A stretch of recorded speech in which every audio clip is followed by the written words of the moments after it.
All right, welcome everyone. This is Whitney Doyle. I use she, her pronouns. I am an April board member and the moderator of today's presentation. I am a white female with shoulder length brown hair with light brown glasses, and I'm wearing a two-tone gray striped shirt. Thank you all for joining us for our presentation on funding to supplement core services. I want to mention a few housekeeping items before we get started today. First, when you scroll over the screen, a menu bar pops up. Depending on what device you are on, you might find that menu screen on the top or bottom. This is where you're going to find the closed captions for today's sessions. You can view the captioning by selecting the CC tab on the menu bar. For sign language interpreting, you can find the interpreter on the screen. If you'd like to change the size of the screen, if the slides are being shown, which they are currently, you can select the middle line to make those slides larger or smaller. If you have technical issues, please use the chat feature. You can find the word bubble in that same menu bar. If you'd like to turn the chat feature off, if you're using a screen reader, you can do that by pressing Alt-H or use the info and help screen on the conference website for more help. For Q&A times, please note the Q&A box is on the menu bar. Please only submit questions there as they may get lost in the chat. If you do submit a question in the chat, I'm going to pull it over and put it in the menu bar so that we can make sure it is pulled out. To ask a question or make a comment, you can select the hand option on the menu bar. That allows us to know if you have a question. For those of you on the phone today or using keystrokes, we ask that you press *9 or Alt-Y on your keypad to raise your hand. We will let you know when you can unmute. When you do unmute, you can either select the unmute option or Alt-A if using keystrokes. Remember, if you join the conversation, please keep all your background noise down as much as possible so that we can hear you clearly. So at this time, I'd like to turn the floor over to Jerry and Kimberly. Hey, thanks. Thanks so much, Whitney. Hi, everyone. We're going to go ahead and just do introductions really quick.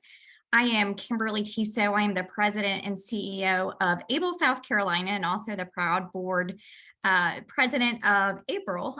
We are going to be presenting on funding to supplement core services today. I am a white woman in my 40s with short blonde hair. I'm wearing gray clear glasses today, and I'm wearing a black top, and I'm in my home office with Halloween decorations behind me. Hi, everyone. I'm Jerry Davison. I'm the Vice President and Chief Program Officer at Able South Carolina. I use she, her pronouns. I am a white woman about 3 weeks younger than Kimberly, and I have shoulder length brown hair, and I'm sitting in an office with some paintings on the wall behind me. Great, and we'll go to the next slide. Oh. We just did that. Yep, and my pronouns are her and she as well. So today's learning objectives, so we're going to kind of dive right in. We're going to talk about the responsibilities of resource development, the requirements for Centers for Independent Living. We're going to talk about Able South Carolina's path to growth and kind of how we have been able to go from one funding source to over 28 funding sources.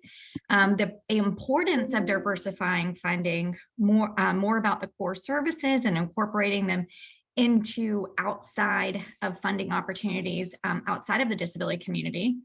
And then to focus on IL within all funding streams, because we never want to mission drift, and then also just some shared tips and support that we can offer. So we will go to the next slide. So just talking about our SIL requirements. As many of you know, our programs for independent living are one of the only grantees within ACL that are required to diversify our funding. We all receive very little funding in Part B and Part C funding, and so there is a requirement that we have to report annually within our 704 reports PPRs. So resource development activities. So it does state SILs shall conduct resource development activities to obtain funding from sources other than Chapter 1 of Title VII of the Rehabilitation Act. And then also for compliance reasons, SILS shall provide evidence in its most recent annual performance reports and that is conducted resource development and activities. And so within your 704 report, PPR report, there is an area towards the end of the reports that ask you, how are you diversifying your funding? And you are supposed to show evidence of doing that, either by grant writing, fundraising, fee-for-service programs. So it's really open. Go to the next slide. So with the benefits of diversifying funding, there's so many benefits because we are so restricted with the amount of funding that we receive. And we all know that we do not have enough money for the core services to really do them as well as we should. And so one is mitigating the risks. So could really protect your SIL if there was any type of loss of funding. So say something happens, and let's hope that this never happens, but something happens to Part C and Part B funding and it goes away, you will have another source of income if you do diversify. Autonomy, depending on the type of funding structure you have, you could perform unallowable activities like lobbying if you had unrestricted funding. So, and we'll talk a little bit about unrestricted funding and how we can bring that into our centers. And unrestricted funding means you're not obligated to focus on any type of service. You're bringing in revenue for your organization to be able to provide more services, provide more supports. And a lot of what we do with our unrestricted funding is we do spend a little bit with advocacy, but lobbying. So we do some direct lobbying, which you can do with unrestricted funding. Visibility, the more we are doing, the more we're in the community, the more we are known. And that has really happened to our organization as we are really out in the community being champions for disability rights and disability justice in South Carolina. And funders see us and funders come to us because they know the work that we do. And then adaptability, just can make adjustments to sustain staff if funding was put on hold or funded immediately. And we've had to do that, which pulling in unrestricted funding or bringing in other sources of funding. And especially during the pandemic, we rely heavily on our pre-employment transitions funding. We get around $1 million. And when the pandemic hit, our funding was suspended for several months until they learned how to adjust the in-person services to remote within our contract. And so we had, luckily, there were no layoffs. No one was terminated because of that loss, because we did have other funding sources to be able to cover staff. So a little bit about Able South Carolina's growth. So when I came on to the organization, we had one funding source, and it was just Part C. And we do receive a little bit of a higher amount of Part C dollars because we serve 23 counties, which is exactly half of the state of South Carolina.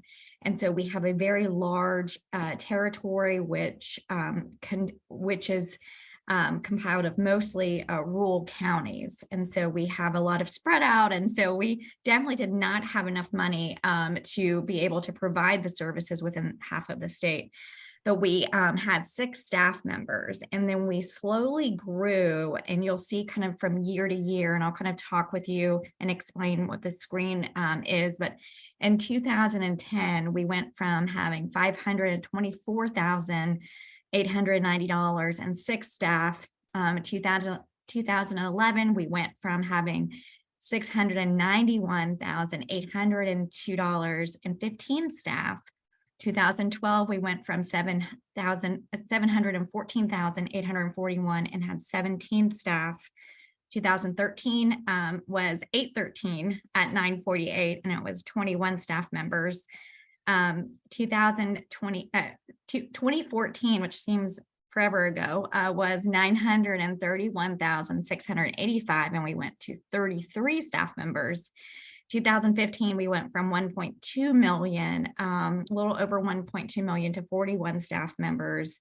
2016, we went from 1.5 million to 53 staff members. 2017, we went from a little bit over 2 million with 53 staff.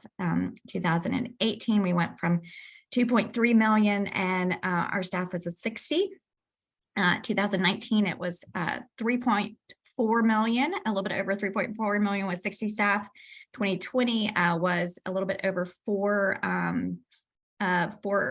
million with 58 staff, and 2021 was over 6 million with 59 staff members, and we have a budget right now of about 7.5 million, and we've got it still about 59 staff members, because a lot of that is funding that is going through. And I will tell you a little bit about our state. Our state is very different from other states. We do not have any state funding.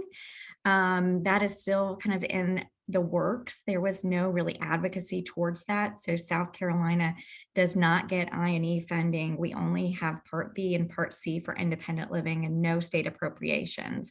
And our Money Follows a Person program is very, very weak. And so that is still a lot of advocacy that has to be done. And we'll talk about kind of how we've been able to generate funding by partnerships and relationships and kind of things that are currently in the works to be able to better support all centers for independent living. And there's 3 of us in South Carolina. So what does funding mean for your SIL? So we'll go to the next. Sorry. So it's more impact. So it gives you more to be able to really reach the consumers, not only reach the consumers, but make systems change. What are the issues in your state, and how can our organizations, as being disability-led organizations, make that change? As I said in the opening of the conference, this is our space. Anything disability really should have people with disabilities involved. So nothing about us without us. And so really with more funding, it does allow us to be in everything that we can possibly be in to really make that systems change and lead that. Increased services.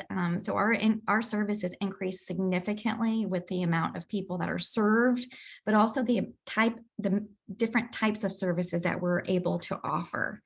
More needs are being met. The disability voices, we're taking the space.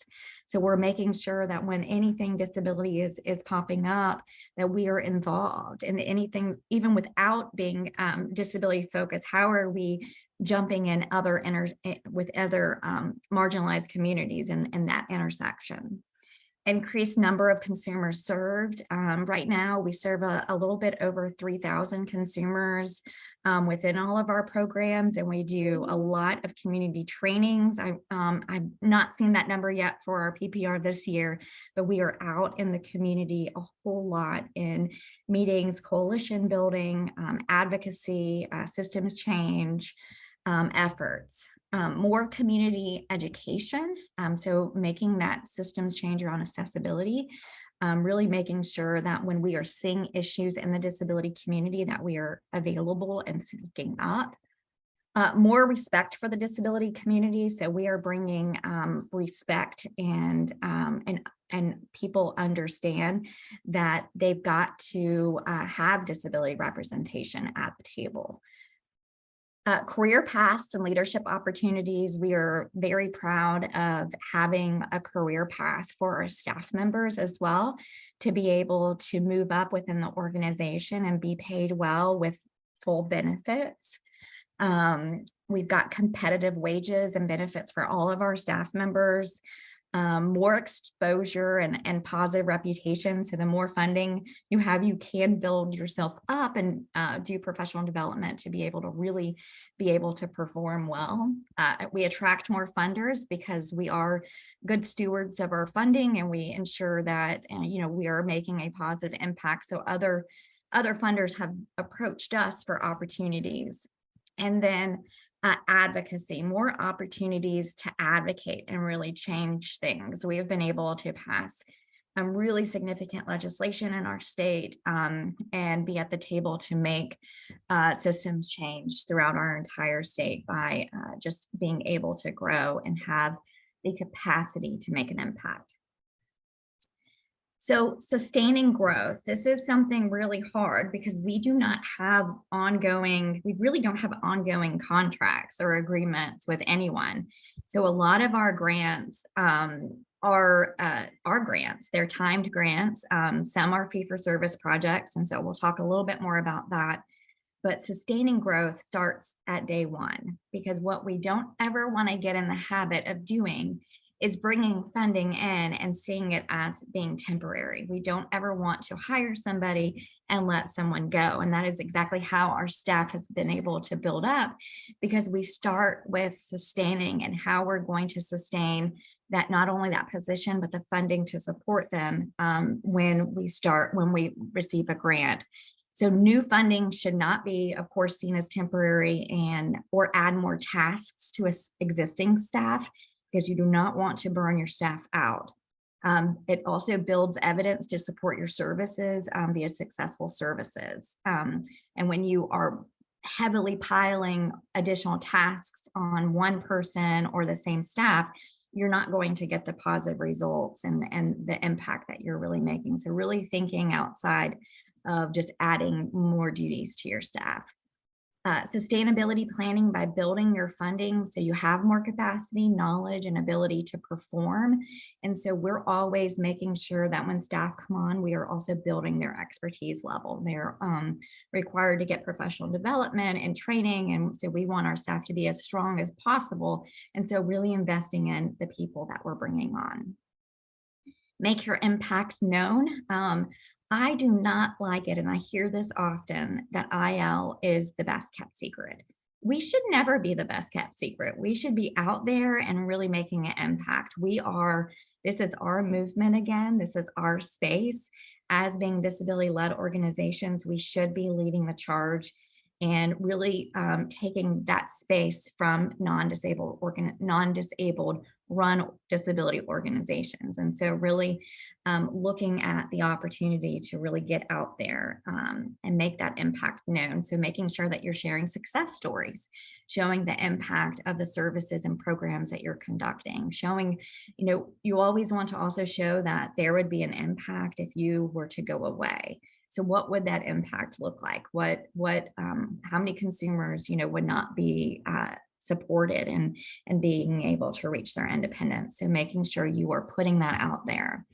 And then, of course, I'm going to say this a lot, is you will attract other funders by your impact. And that is exactly how a lot of our funding got built. Is one funder saw how we were able to do one project, and they're like, oh, but we would like you to come over and help us with this project. And that is exactly how a lot of our funding has been built over the past couple of years.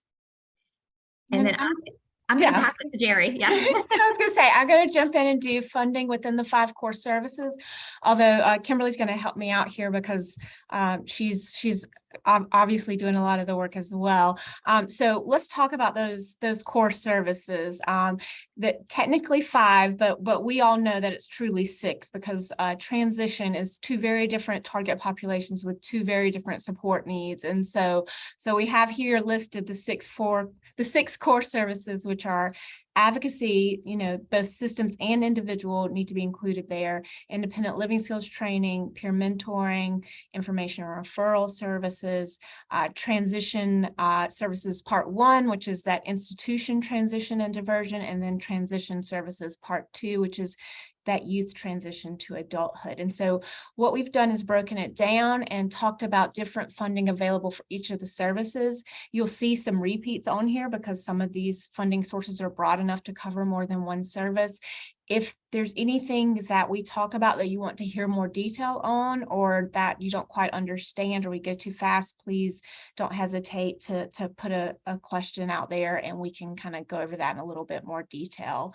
So first we've got advocacy here, and we've got a list of some funding that may be available to supplement what CILs are doing advocacy wise. And the first one listed is that diversity, equity, and inclusion funding. We have been seeing a lot of funding opportunities out there in the DEI world, and we know that disability is often left out of those efforts. And so it's a really good way to look at advocacy funding in those RFPs, those requests for proposals for DEI opportunities. And then also we know that disability intersects other marginalized populations. So there's also opportunities to really hone in on multiple marginalized communities as well. We've got DD Council funding here. Our DD Council has funded some direct services, but they've also helped fund some of the 3-year systems change efforts. And so we have used DD Council funding to start our state's employment coalition, which eventually ended up passing legislation to end sub-minimum wage. But there are different things that you can use this for. We also use this to combat guardianship and really divert people away from that as well. There's corporate partnerships and sponsorships. So, look out there, find a partner. We have been introduced to some of our corporate partners through our disability trainings for employers. And so that's one way that we've opened the door with some corporate partners to know about what we do and how we might be able to partner with some of their foundations and funding that they have. Fee for services, we have a whole section later for fee for services that Kimberly is going to go into. Kimberly, I don't know if there's anything specific you want to say here specifically about advocacy as a fee for service. Yeah, I think so. We've provided, we've been expert witnesses as well for different cases as being individuals, representing the disability community and being within the disability community. And so you do get paid for that. And so making relationships with attorneys for that system change. So that has been something that has been able to help us as well. And I'll let you take the next few as well, because I feel like you've been at the lead of some of those. Yeah, and so some national grants with IL networks. And so really working with your ACL partners within your state. So your PNAs, USEDS, all of them are different organizations and none of them are really disability led. They've got all different purposes and we can all really work together to make a difference. And so looking beyond your state, when we look for national grants and we've been able to apply for a huge systems change grant through ACL and was awarded it for 5 years. And that really launched our work into ending some minimum wage because it was an employment first grant. But we wrote in all of the CILs and all of the other partners were involved in that efforts. And so really making sure you're collaborating as many people, because they will also include you in their grants for national programs. And so we have a national grant that the USED is leading now that they've tied us into. We've got minority and marginalized focused initiatives. And so we do have a BIPOC grant that is funded on the national level that is focusing on COVID and reaching marginalized communities. Within that grant, we are also elevating BIPOC leaders within South Carolina to be in the community and assist with bringing awareness around COVID and the risk of COVID and the reasons why we should all be vaccinated. So I've been doing a lot of work. We also have we've also worked with Black Lives Matter in South Carolina to assist them with Black Lives Matter marches to ensure that they're accessible for people with disabilities. And so really working, because I think within marginalized communities, sometimes we all can discriminate against each other. And so sometimes disability isn't even being included in other marginalized communities' advocacy efforts. And so making sure you're having these relationships and they will include you in funding streams and pay you for services as well. Fundraising, obviously, we do advocacy. Some of our advocacy funding to support our initiatives do come from fundraising. And so looking at your fundraising efforts and talking to the community about the impact that they're changing with donating to your organization, not only for individual services, but also for advocacy to make that systems change. Emergency related opportunities. We've done a lot of work within, we're in South Carolina, so we have storms and floods often. And so we have been able to really work with different groups to elevate our emergency work. We currently run the South Carolina emergency Disability Coalition, which works with all partners in South Carolina, all disability-led disability organizations and emergency organizations, and we come together to ensure that policies and practices are incorporating people with disabilities, that when there is an event, we have daily calls to make sure that the needs of people with disabilities are being met, and then recovery efforts. We really have done a lot. We've also received around $90,000 from AARP within the emergency related work that we've done to buy assisted technology to help shelters be accessible and to replace assisted technology when there is loss due to any kind of natural disasters. Affordable and accessible housing efforts, that is something that we have been involved in for quite some time. So making sure you are at the table, because that is also not only being a voice for change, but also being a voice for funding to be put aside for affordable and accessible housing for people with disabilities in integrated communities. So making sure you are at the table to be able to raise awareness on the needs, and your organization can heavily be involved with some of that work. And with the individual affordable and accessible housing efforts, there's a lot of funding out there for emergency rental assistance and COVID relief funding related to housing. And so we've been able to partner with our United Way of South Carolina to help individuals with disabilities specifically on navigating housing, so preventing eviction and working with landlords and things like that. So there's that individual advocacy that can be funded that way as well. And when we're at the table too, we're not just at the table for our organization as well. So with the funding that Jerry just mentioned, we've received about $100,000, and it's like a 6-month grant, but we were able to share that with our sister organizations to ensure that their counties are being supported as well. So really, being in this together is really important. And then also just that ACL partner collaboration. I can't speak more on that. It's so important. I know that when public health funding came to SILS, our USAID gave us their public health funding to help do the work. Also within the CDC funding that we all received for vaccine education, all of the ACL partners came to us, and we collaborated on a significant program. So I'll call it South Carolina Disability Vaccine Network. And that network is with all of us. And we have really been able to braid our funding together to really create some systems change, but also to make sure that folks with disabilities are getting vaccinated. And the next core service we're going to talk about is independent living skills training. The first bullet is Medicaid waivers. Our state just recently added independent living skills training as a Medicaid waiver service. It hasn't been completely rolled out yet, but they took a lot of our input with putting that in the waivers. So that's something that may be available for you in your state, or something that you can advocate to be included. We've had several local United Ways fund services, our traditional IL services.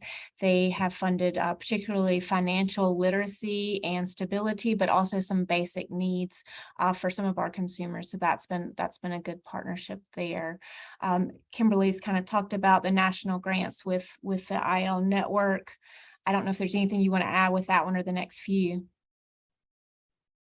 The Blue Cross Blue Shield, we don't have a very strong Centene here. We have another group that we're really working with, and we're really working on a significant project to help kind of build some of that independent living, but also transition work from the hospital and back into the home. And so we've been working with a number of groups to begin an initiative that we're applying for funding with.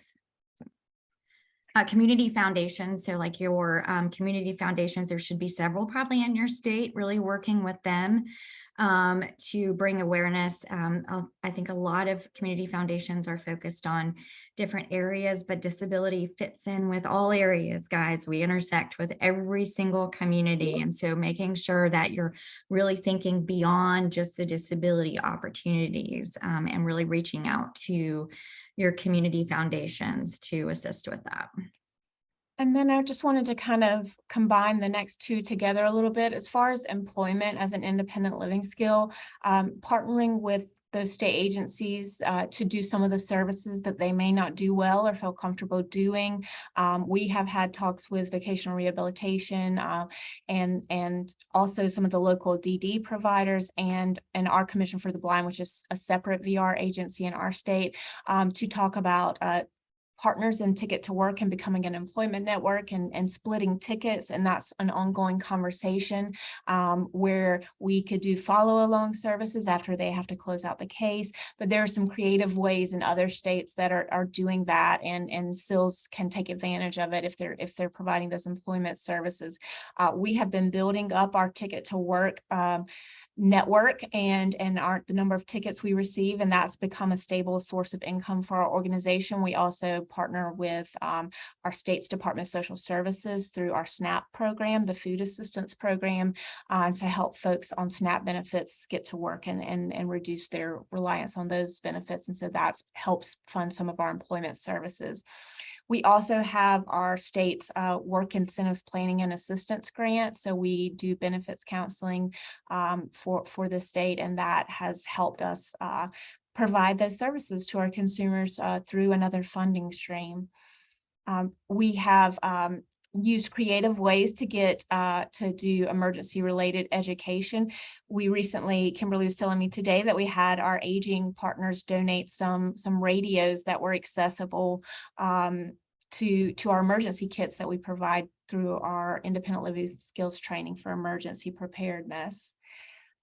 Self-advocacy, again, it's just looking at what grants are out there and whether self-advocacy fits in there. There's been a lot of post-COVID stuff related to loneliness and connection, and so building up some of those self-advocacy skills might be a good option for those. Assistive technology grants, again, back to that fundraising and corporate sponsorship to get some of those unrestricted funds to boost your independent living skills. And then this last one is adjustment to disability. We know that folks who have experienced a new disability in their life, there's a path that they have to go through, and it can be a big change for them. And so we want to be there to support them, show them how to navigate new ways to navigate their life. And so looking for opportunities to do that. We've had Reeve Foundation grants to help with spinal cord injuries and things like that. For peer mentoring, we have our regular peer support with adults, and then we also have a youth peer support that is funded by our DD Council. But recently we've had some schools reach out and want to replicate our peer support in their schools. And so they have actually applied for grants and subcontracted with us to come in and do our equipped peer support in their schools. So that's been really cool to see that get to expand and serve more individuals. Colleges and universities have those options. We have partnerships with our inclusive post-secondary education institutions here in South Carolina, and they have welcomed us in. We've provided trainings as well about how to be inclusive and coming from a peer-to-peer perspective, how to support other students with disabilities. And we've had, this isn't necessarily a funding thing, but we've had some of our young adults go and start clubs at their college or universities to provide that peer mentoring. Going to keep corporate sponsorships on all of these because those are pretty much unlimited in what they can cover, just depending on what the focus is of that sponsorship. Medicaid waivers and reimbursements, just looking at those services and what may be available there on those Medicaid waivers. We know those are specific to each state. Pre-employment transition services, we have on our contract for PREETs, we have a separate subset for peer mentoring that falls under self-advocacy, and that's allowed us for anyone who is PREETs eligible to provide one-on-one peer mentoring and be funded through a reimbursement as a fee for service with our state's VR agency. And that's been really helpful to boost the number of youth that we are serving each year. As I mentioned earlier, our DD Council does do some direct services. They fund our youth equip peer mentoring program, but they also fund our youth leadership forum for youth. And so they've really helped with that. They've also funded our community leadership academy, which is a peer mentor based training on how people with disabilities can serve in leadership positions throughout their community. And then again, just looking at self-advocacy grants that may be available. And then for information and referral services, those have been part of our United Way funding. You know, we try and write them broadly so that they can include not only the one-on-one direct services that are more intensive, but also just getting the information out about resources in the community and making those connections, because that's a big part of navigating financial stability. ACL partners, Kimberly mentioned how we had gotten together with our ACL partners to do some vaccine outreach and spreading the information and trying to get rid of some of the misinformation about COVID vaccines. So that was a huge help to help us develop materials to get the word out. Partnership building with like-minded organizations, that it really is, like Kimberly was saying, being at the table when discussions are being made so that people can see the value that you bring and how you can be a connector for those. Education campaigns and information hub, that goes back to like that vaccine, the vaccine outreach. We've done an education campaign about employment. There's lots of opportunities out there, and different funding sources have allowed us to do those things. Training programs, and then providing call centers. We have a vaccine call center based on some funding that we have. And then I'm going to jump into youth transition services. So our Department of Education has been a great partner with us.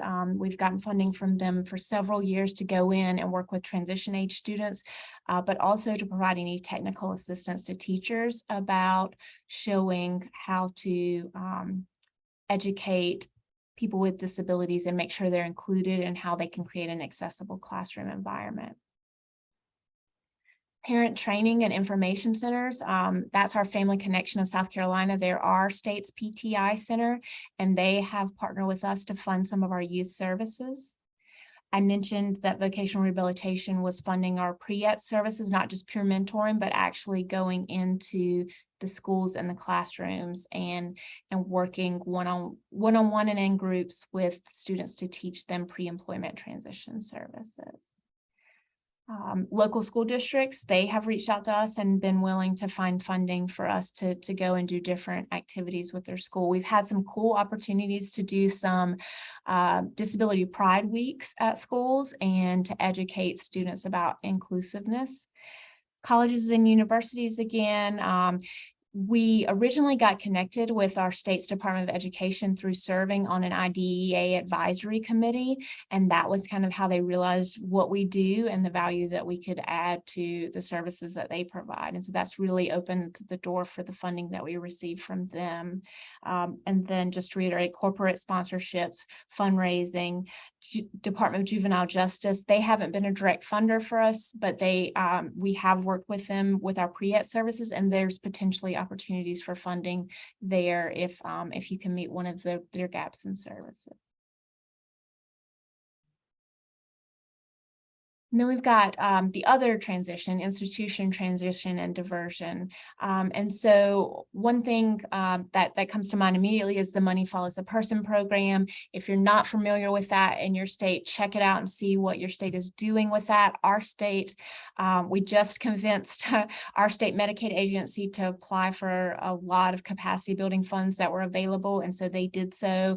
And so we're hoping that that funding will come back and to us in ways that we can help guide that program as it grows to make sure it is truly doing what it's supposed to do. Because right now, our Money Follows the Person program is only transitioning less than 50 people a year, and that's really low compared to our neighboring states. So we're excited to see where that grows, and we are a provider of that nursing home transition. We're a Medicaid provider, so we get money for those transitions. Relationship building with hospitals and home care organizations.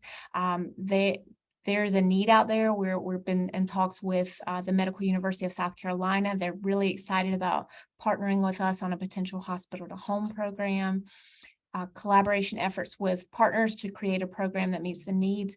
It's really just trying to find who out there has some service gaps and are you able to meet those needs. Relationships with non-traditional institutions. I mentioned the Medicaid reimbursements, but also looking to see what waivers are out there. And what services may be directed toward consumer driven, because we are going to know the best way to provide consumer driven services. Assistive technology grants, partnerships with the state's adult protection agency, aging and homeless organizations. That's something that we have really built. Even if it doesn't come to funding, we have been able to prevent a lot of institutionalizations just because now we have a good relationship with our state's Department of Social Services, and they call us when a local agency is trying to institutionalize someone, and we're able to jump in and help prevent that. And then just community supports and fundraising. I think there's a lot of, particularly after COVID and how many deaths there were in nursing homes, there's a lot of support for transition out of nursing homes. And I think it's a hot topic that we can capitalize on to do the work that needs to be done to get people out of these congregate settings where they're more likely to catch illness. Kimberly, I'm going to pass back to you for fee for service. Yeah, so we also have a program that brings in revenue. So we charge a customer, so an agency or a business. We never charge consumers, but we charge our customers money for providing professional technical assistance or a service. And so we have created a program that is called Able Access. And what that program does is it does educate the community through technical assistance and training programs to assist businesses with meeting their requirements under disability rights laws, but also making them just a better and stronger business with ensuring that they are looking at disability as being a part of their DEI initiatives. And so we've really been able to get in the door of a lot of organizations just because they have a DEI initiative and they realize, oh gosh, we forgot disability. And so we're going in and really assisting them. And so the laws that we really work on are, of course, the Americans with Disabilities Act, Section 508 of the Rehabilitation Act.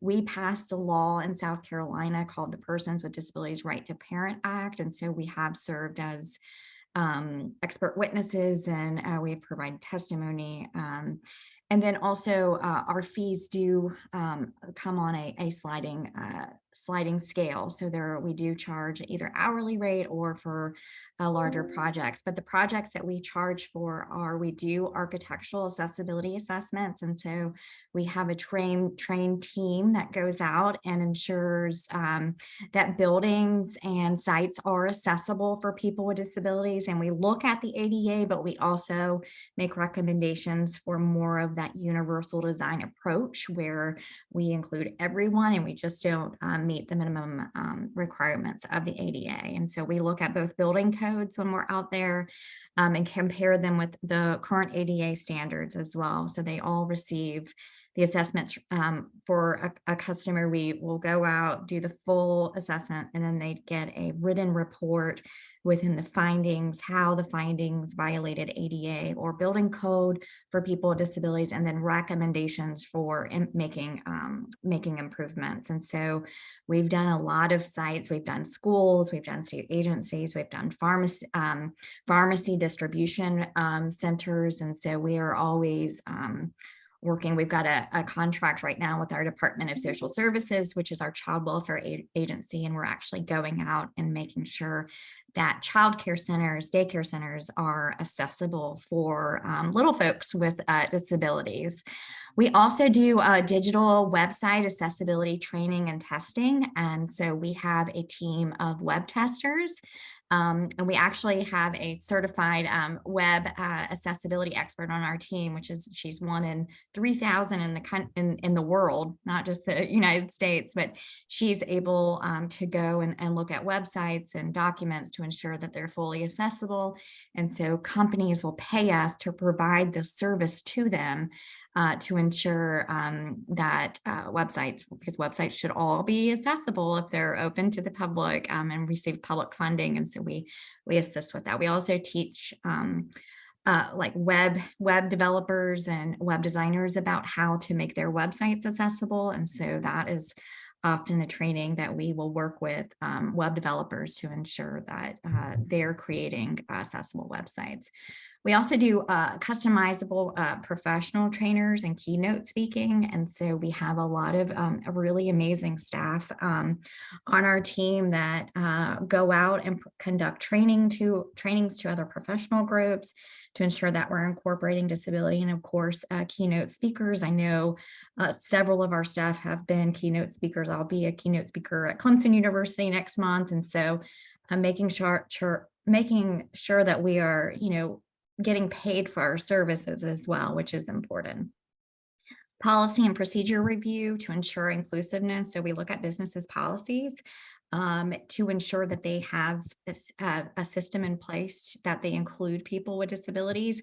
So we'll look at their personnel policies to ensure that there's reasonable accommodation policies. If there's any customer relations manuals that they have, we will look at that. We'll also, really make recommendations to ensure that they have a line item for accommodations and changes if they are not fully accessible within their budget line item. And then we provide technical assistance as needed regarding any of the disability legislation laws. And so that has been able to bring in some funding for our organization. I think estimated this year, we're going to bring in about $200,000 right now with just obligated contracts through the ABLE Access program. And that allows us to not only pay the staff, but also brings in some unrestricted funding to be able to make a bigger impact on our community. So tips.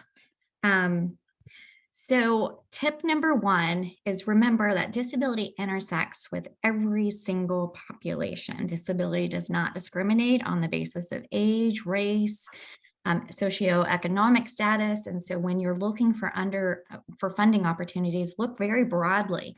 Look at non-disability related opportunities and incorporate disability in your grant. One of the examples that we did not too long ago was one of our BIPOC funding streams that we were able to apply for and secure for COVID information, but they were really targeting COVID programs to increase vaccines for people who are within the BIPOC community. And so what we were able to do is we were able to incorporate disability within the BIPOC community and create different efforts to be able to go out in those communities to be able to educate about people with disabilities in their own communities. And so looking at that, we also work with the Women's Rights Empowerment Network, so women's rights organizations in South Carolina.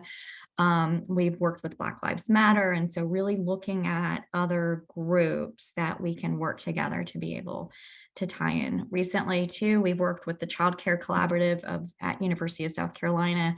And so we're working with the preschool system to making sure that kids with disabilities are being included appropriately. And so very, very broad lens of how we're looking for funding opportunities. Tip 2, disability representation. When representation is so critical on all levels, CILS should be leading the disability space with consumer-driven programs and services. And so making sure that you are at the table even for disability focused programs. Again, nothing about us without us, and we've got to be embedded.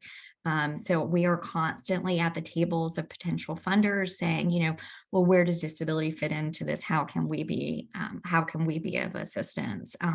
We've done a lot of work with Department of Ed this way. We've done with universities and colleges, with non-traditional funders that have not really worked in the disability space before. We've been able to really open their eyes with showing disability is, we have a higher than national disability rate in South Carolina with 1 in 3 people with having a disability. And so making sure that you're educating people about the makeup of your state and what what the disability population looks like. I think a lot of people assume that it's a very small population, but we are large and mighty, folks. So we'll go to tip 3, be bold. Sometimes it takes creating services to generate funding for services. And so there is a saying, you have to spend money to make money, and that is absolutely true. So sometimes really looking at how can you get your name out there more? How can you make sure that people are really recognizing you? And so really investing in promoting your organization and promoting the impact that you're making. And so making sure that you are getting bold. And I know it's really hard to brag about the work that your organization is doing sometimes, because we're all in a hustle mode with all the needs that we have to meet, but making sure that you take that time to really focus on making sure that the community at large and funders know what you're doing and how you're making an impact in the community. Tip 4, you won't win them all. And so get used to, you will apply for some grants, you will apply for funding opportunities, and you're not going to always win. And it is always a little bit of a disappointment when we get that rejection letter, but you know what? You at least have something to work with for a future proposal. You've done some research, you've done some work, so you can just kind of put that on the back pocket and pull from that later on. But get used to that. I have heard SILs say, every time I apply for a grant, I just don't get it, so I don't do it anymore. Don't give up, guys. Keep pushing, because you are not going to win them all. I don't know what our percentage rate has been this year, but I'll probably say maybe 60 to 70% of the grants that we apply for, we get. So we don't win them all, but we keep trying. I did see a question pop up. It says, do you have another large disability agency in your state? I'm from California, which has regional centers funded through the Lanterman Act. If so, how do you coordinate so that there is no duplication of services? So we do not, I do not think. There's only 3 SILs in our state, and we're all, of course, disability led. And so when there are different disability agencies that are within your state, you're not equal. You're not, this is our movement again. So we are disability led. So even with these disability agencies, making sure that you can incorporate your SIL services and your philosophy within other disability programs as well.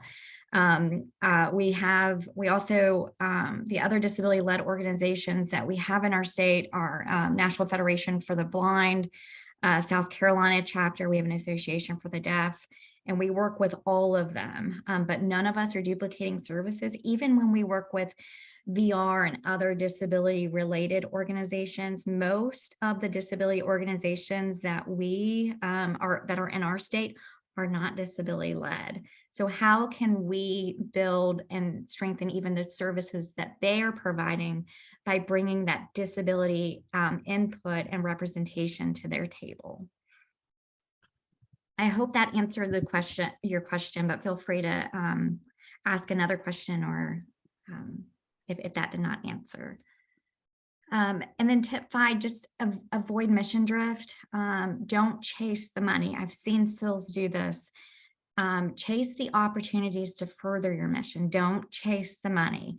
And unfortunately, I've seen some SILs that have had fee-for-services to create guardianship.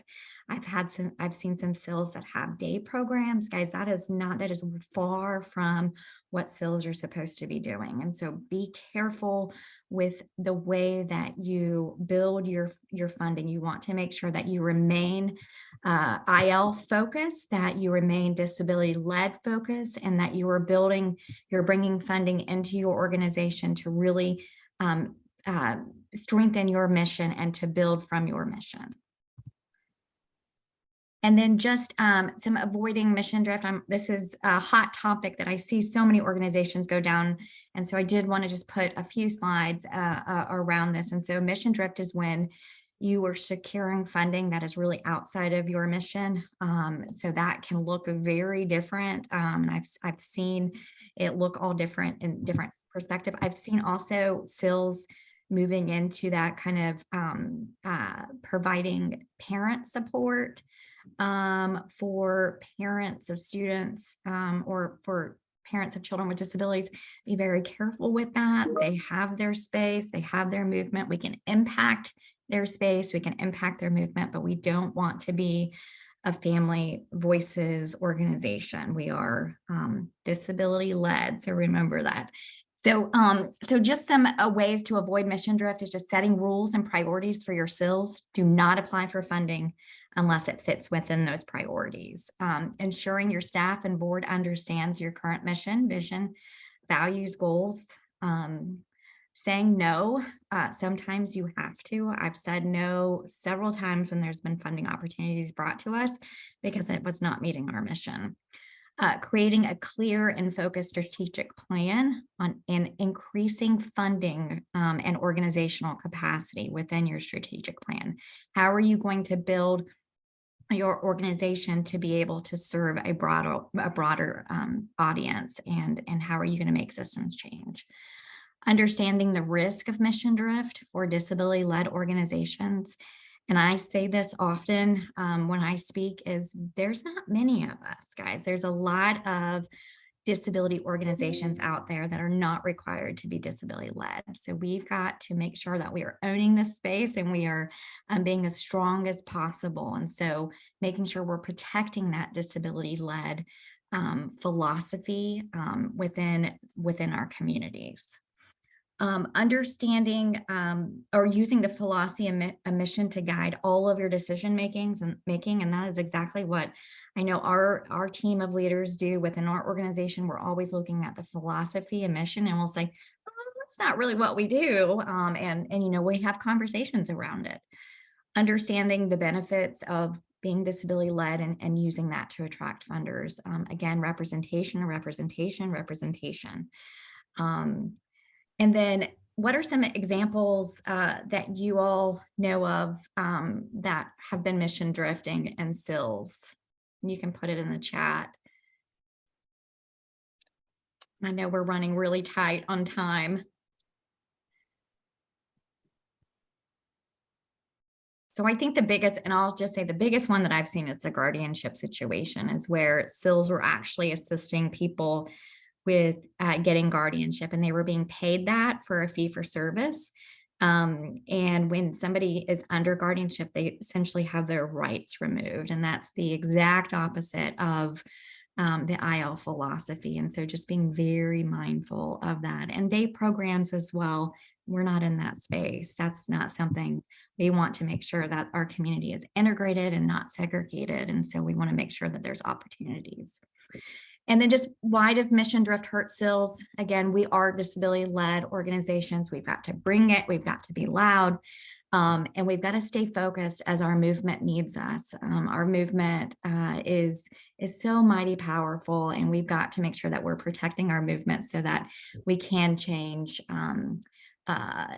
We can change the understanding of disability, and we can really make our communities stronger for people with disabilities. And so I do have some questions.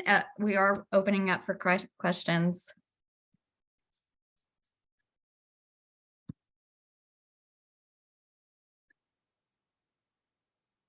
And I've seen it. I did see a chat from Tina. I'm an ADA and accessibility coordinator with SIL. I would like to get more information about your Able Access program. Great. I will collect your, I'll get your email right now, and I'll send you an email. And I think you all have access to our contact information as well. So please don't hesitate to reach out if any of those just made a light bulb go off in your head and you just have more questions about it. Kimberly and I are always a resource if that would be helpful. And we'll be happy to share what we have as well with you all. Well, thank you, Kimberly and Jerry. For the sake of time, I will go ahead and wrap us up, but great presentation, a lot of good information that I think everybody is gonna, take away and get ready to apply for some grants and not give up. For my closing remarks, please take your time to complete the evaluation when this webinar closes. The evaluations lets us know how we can continue to improve and keep providing training that you all find most useful. Thank you for joining us, and don't forget, if you are registered for the youth conference, to join them at 4 p.m. Pacific, 7 p.m. Eastern time. And we hope that we will see you all, and you'll all be able to join us tomorrow at 9 a.m. Pacific, 12 p.m. Eastern time, and we will see you all then. Thank you so much.